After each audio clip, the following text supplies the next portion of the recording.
শেষ আয়াতগুলো দিচ্ছে, আর বেশি যাবো না, কারণ 12টা বেজে গেছে, আপনার আমার দুজনের 12টা বেজে গেছে। এবার শুনলেন শেষ কথা, আমরা ইমানদার হব, মমিন হব, মুসলমান হব। কারণ মমিন মুসলমানকে আল্লাহ পাক বলেছে কোনো ভয় নেই, আমি বাঁচাবো।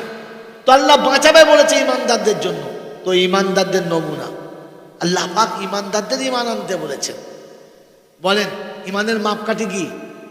তিনি শুনিয়ে দিতেন,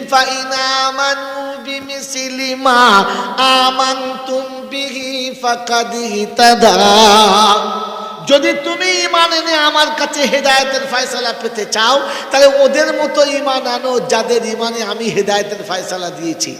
মুফাসসিরগণ লিখেছে, আল্লাহ পাক রব্বুল আলামিন তার নবীর সাহাবীদের দিকে মেয়ার দিয়েছেন।